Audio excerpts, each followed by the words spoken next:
بسم اللہ الرحمن الرحیم۔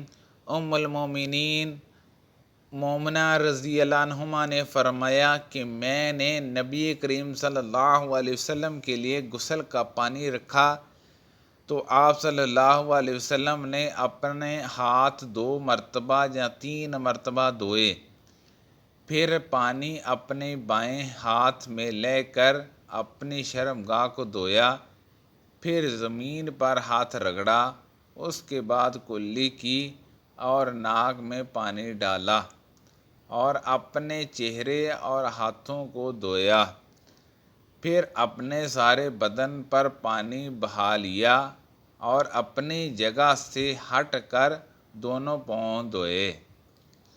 نبی کریم صلی اللہ علیہ وسلم جب غسل جنابت کرنا چاہتے تو حلابت کی طرح ایک چیز منگواتے، پھر پانی کا چلو اپنے ہاتھ میں لیتے اور سر کے دائیں حصے سے غسل کی ابتدا کرتے، پھر بائیں حصے کا غسل کرتے، پھر اپنے دونوں ہاتھوں کو سر کے بیچ میں لگاتے تھے۔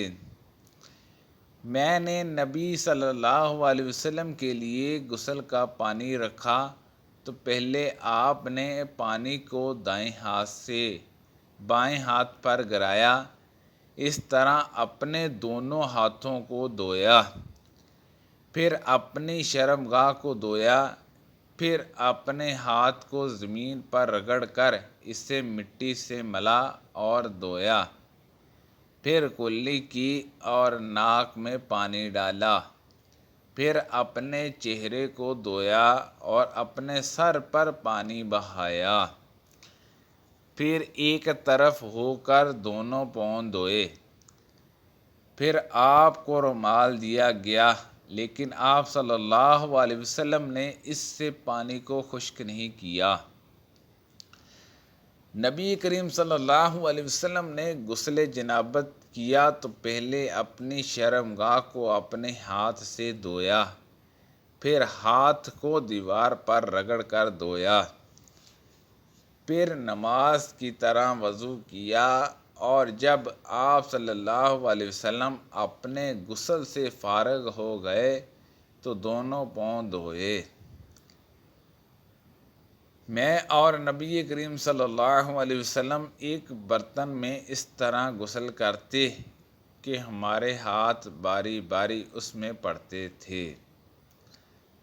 جب رسول اللہ صلی اللہ علیہ وسلم غسل جنابت فرماتے تو پہلے اپنا ہاتھ دھوتے۔ میں اور نبی کریم صلی اللہ علیہ وسلم دونوں مل کر ایک ہی برتن میں غسل جنابت کرتے تھے، اور شعبہ نے عبد الرحمن بن قاسم سے، انہوں نے اپنے والد قاسم بن محمد بن ابی بکر رضی اللہ عنہ سے، وہ عائشہ رضی اللہ عنہما سے اسی طرح روایت کرتے ہیں۔ سبحان اللہ عز و جل۔ نبی کریم صلی اللہ علیہ وسلم اور آپ کی کوئی زوجہ محترمہ ایک برتن میں غسل کرتے تھے۔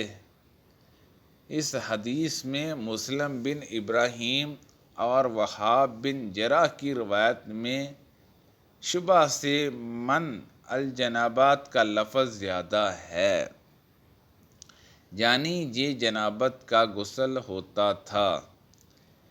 میں نے ان حضرت صلی اللہ علیہ وسلم کے لیے غسل کا پانی رکھا اور پردہ کر دیا۔ آپ نے پہلے غسل میں اپنے ہاتھ پر پانی ڈالا اور اسے 1 یا 2 بار دھویا۔ سلمان عماش کہتے ہیں کہ مجھے یاد نہیں راوی سالم بن ابی الجماح نے تیسری بار کا بھی ذکر کیا یا نہیں۔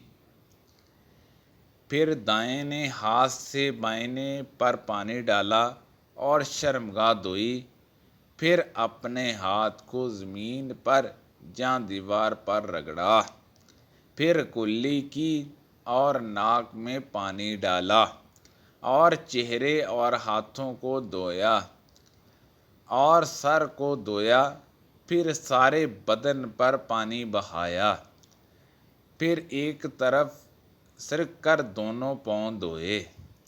بعد میں انہیں ایک کپڑا دیا تو آپ نے اپنے ہاتھ سے اشارہ کیا اس طرح کہ اسے ہٹاؤ، اور آپ نے اس کپڑے کا ارادہ نہیں فرمایا۔